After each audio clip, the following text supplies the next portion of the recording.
A Guerra da Ucrânia marca 4 anos. Secretário de Estado dos EUA envia mensagem à Europa. Thank you very much. We gather here today as members of a historic alliance, an alliance that saved and changed the world. You know, when this conference began in 1963, it was in a nation, actually it was on a continent, that was divided against itself. The line between communism and freedom ran through the heart of Germany. The first barbed fences of the Berlin Wall had gone up just 2 years prior. And just months before that first conference, before our predecessors first met here in Munich, the Cuban Missile Crisis had brought the world to the brink of nuclear destruction.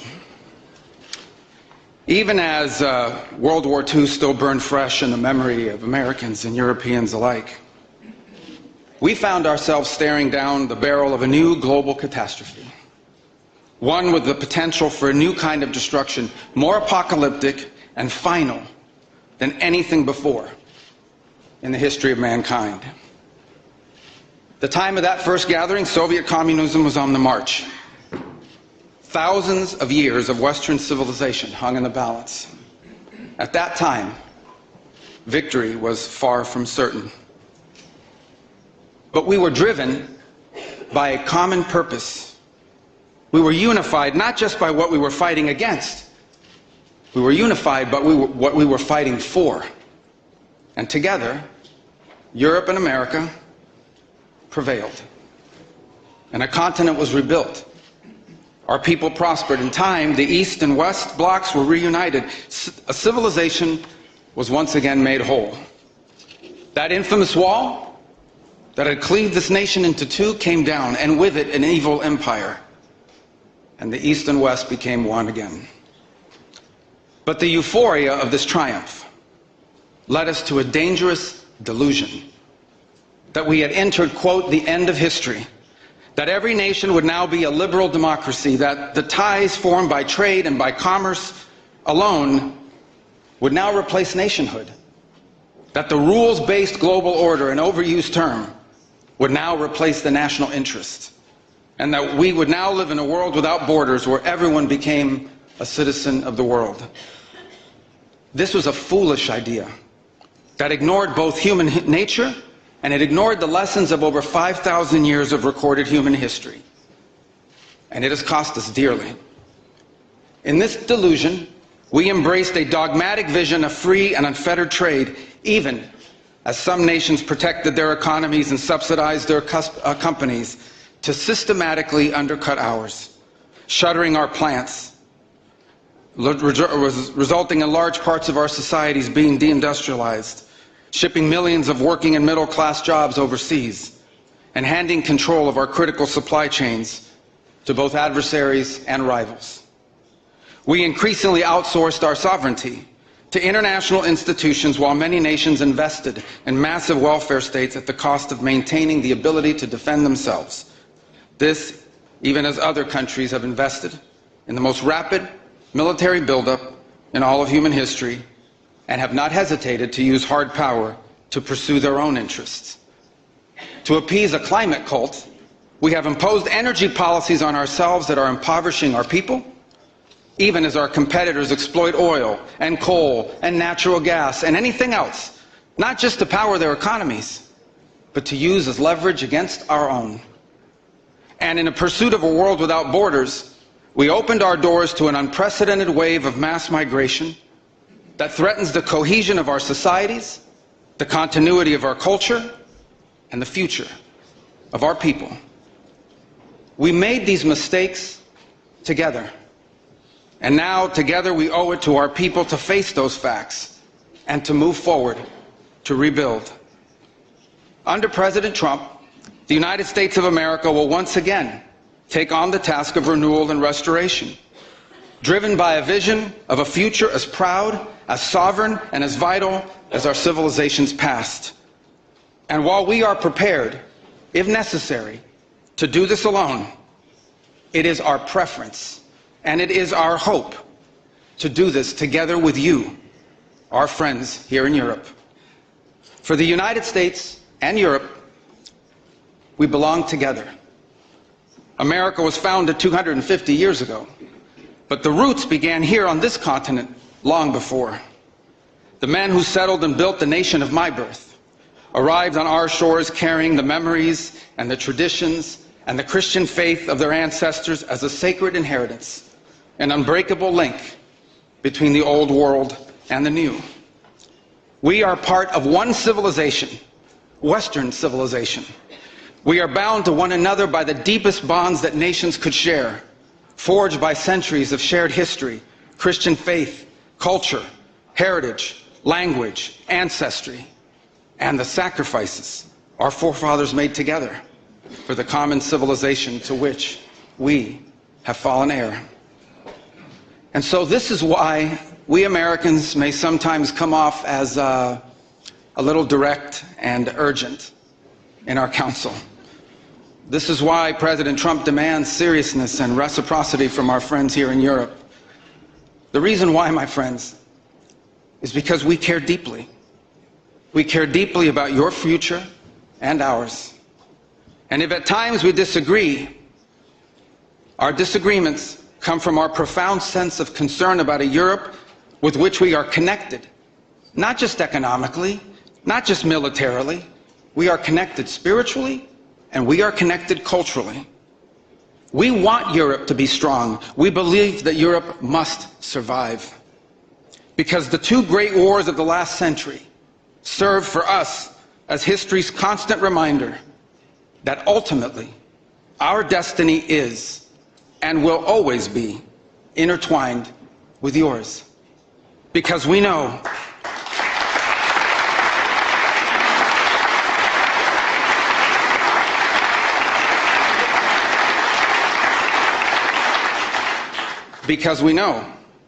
that the fate of Europe will never be irrelevant to our own. National security, which this conference is largely about, is not merely a series of technical questions.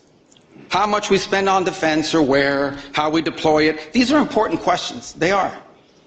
But they are not the fundamental one. The fundamental question we must answer at the outset is, what exactly are we defending?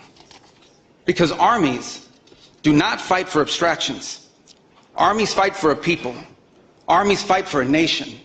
Armies fight for a way of life. And that is what we are defending. A great civilization that has every reason to be proud of its history, confident of its future, and aims to always be the master of its own economic and political destiny. It was here, in Europe, where the ideas that planted the seeds of liberty that changed the world were born. It was here, in Europe, where which gave the world the rule of law, the universities, and the scientific revolution. It was this continent that produced the genius of Mozart and Beethoven, of Dante and Shakespeare, of Michelangelo and Da Vinci, of the Beatles and the Rolling Stones. And this is the place where the vaulted ceilings of the Sistine Chapel and the towering spires of the great cathedral in Cologne, they testify not just to the greatness of our past or to a faith in God that inspired these marvels. They foreshadow the wonders that await us in our future. But only if we are unapologetic in our heritage and proud of this common inheritance can we together begin the work of envisioning and shaping our economic and our political future. Deindustrialization was not inevitable. It was a conscious policy choice, a decades-long economic undertaking that stripped our nations of their wealth, of their productive capacity, and of their independence. And the loss of our supply chain sovereignty was not a function of a prosperous and healthy system of global trade. It was foolish. It was a foolish but voluntary transformation of our economy that left us dependent on others for our needs and dangerously vulnerable to crisis. Mass migration isn't some fringe concern of little consequence. It was and continues to be a crisis which is transforming and destabilizing societies all across the West. Together we can reindustrialize our economies and rebuild our capacity to defend our people. But the work of this new alliance should not be focused just on military cooperation and reclaiming the industries of the past. It should also be focused on together advancing our mutual interests in new frontiers, unshackling our ingenuity, our creativity, and the dynamic spirit to build a new Western century. Commercial space travel and cutting-edge artificial intelligence, industrial automation and flex manufacturing, creating a Western supply chain for critical minerals not vulnerable to extortion from other powers, and a unified effort to compete for market share in the economies of the global South. Together, we can not only take back control of our own industries and supply chains, we can prosper in the areas that will define the 21st century. But we must also gain control of our national borders. Controlling who and how many people enter our countries, this is not an expression of xenophobia, it is not hate. It is a fundamental act of national sovereignty. And the failure to do so is not just an abdication of one of our most basic duties owed to our people. It is an urgent threat to the fabric of our societies and the survival of our civilization itself. And finally, we can no longer place the so-called global order above the vital interests of our people and our nations. We do not need to abandon the system of international cooperation we authored, and we don't need to dismantle the global institutions of the old order that together we built. But these must be reformed.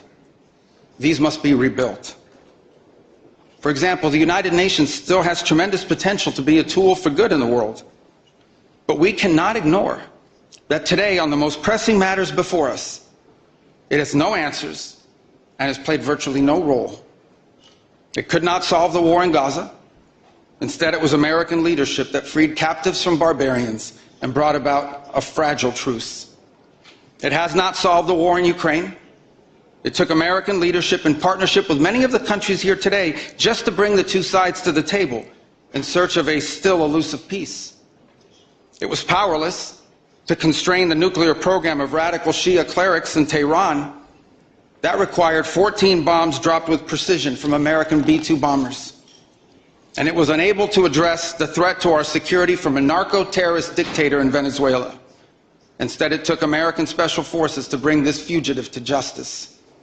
In a perfect world, all of these problems and more would be solved by diplomats and strongly worded resolutions. But we do not live in a perfect world. And we cannot continue to allow those who blatantly and openly threaten our citizens and endanger our global stability to shield themselves behind abstractions of international law which they themselves routinely violate. This is the path that President Trump and the United States has embarked upon. It is the path we ask you here in Europe to join us on. It is a path we have walked together before and hope to walk together again.